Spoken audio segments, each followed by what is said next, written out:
Ziarah kubur adalah suatu syariat yang disyariatkan dalam agama Islam.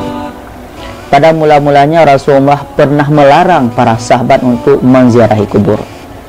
Akan tetapi ketika akidah umat Islam sudah kuat, kemudian Rasul pun memerintahkan untuk menziarahi kubur.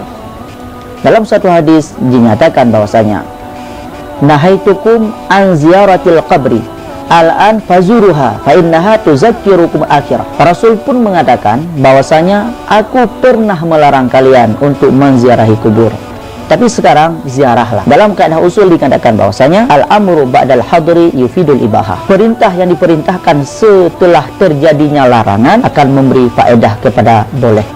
Maka ziarah kubur dalam syariat Islam hukumnya boleh, bahkan disunahkan dalam syariat agama. Dalam hadis tersebut dinyatakan bahwasanya menziarahi kubur yang tujuannya adalah untuk mengingat akhirat itu adalah disyariatkan dalam agama. Orang-orang muslim menziarahi kubur karena untuk mengingat akhirat, untuk bermuhasabah. Orang-orang muslimin menziarahi kubur untuk mengingat alam barzah, untuk mengingat kematian. Itu adalah hal yang disyariatkan dan bebas kuburan siapa saja. Andai kata ingin kita menziarahi kubur tujuannya untuk bermuhasabah, mengingat kematian, kuburan itu bebas, kuburan siapa saja. Apakah kuburan hewan maupun kuburan manusia, boleh-boleh saja. Yang kedua, umat Islam menziarahi kubur yang tujuannya adalah untuk mendoakan kepada ahli kubur ataupun kepada mayat. Hal ini disyaratkan dalam syariat agama Islam. Ziarah kubur untuk mendoakan ahli kubur, maka disyaratkan ahli kubur tersebut adalah ahli iman ataupun umat Islam. Kita menziarahi kuburan dari teman kita, kita menziarahi kuburan orang tua kita, kita menziarahi kuburan ulama-ulama kita, kita menziarahi kuburan sahabat-sahabat kita, yang tujuannya adalah untuk berdoa.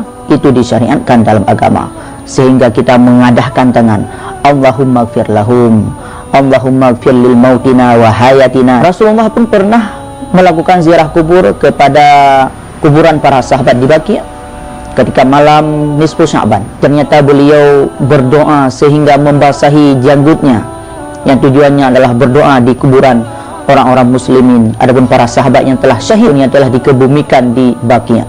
Rasulullah pun pernah menziarahi kuburan Hamzah, paman daripada baginda Rasul, dan beliau syahid pada ketika perang Uhud. Maka Rasulullah menziarahi kubur sesama Islam, para sahabat, yang tujuannya untuk mendoakan kepada ahli kubur.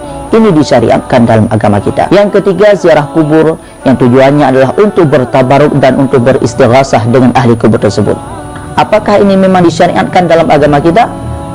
Ya, bertabaruk dengan ahli kubur. Kuburan yang kita ziarahi adalah kuburan para nabi, para wali, para aulia, para syuhada, para ulama, dan orang-orang saleh.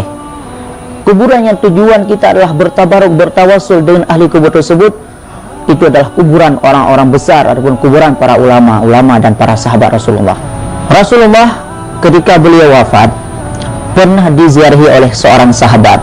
Ketika seorang sahabat mengadu kepada baginda Umar, pada saat itu Umar adalah sebagai khalifah, Amirul Mukminin. Ya Amirul Mukminin, sesungguhnya kami sedang dalam kelaparan karena sudah lama tidak turun hujan. Kemudian Amirul Mukminin menganjurkan untuk mendatangi kuburan Rasulullah. Dan pada saat itu pun laki-laki tersebut adalah sahabat daripada baginda Rasul, datang ke kuburan baginda Rasulullah di Madinah seraya mengadahkan tangannya.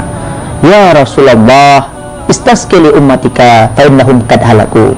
Ya Rasulullah, beliau beristighasah dengan Rasulullah ketika Rasulullah itu wafat. Ya Rasulullah, mintalah hujan kepada umatmu, sesungguhnya mereka dalam kelaparan, dalam kehancuran. Tiga daripada ziarah kubur yang disyariatkan dalam agama kita. Yang pertama, ziarah untuk bermuhasabah, kuburan siapa saja bebas. Yang kedua, menziarahi kubur yang tujuannya adalah untuk mendoakan kepada ahli kubur.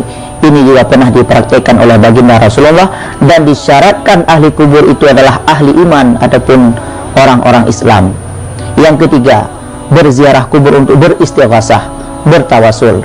Ini adalah kuburan para ulama. Maka Rasulullah pun pernah diziarahi oleh salah seorang sahabat, yang mana beliau itu beristighasah dengan mengatakan, Ya Rasulullah, istasqi li ummatika fa innahum qad halaku. Inilah 3 ziarah kubur yang disyariatkan dalam agama kita dengan dalil-dalil yang pernah dilakukan oleh baginda Rasulullah sallallahu alaihi wasallam.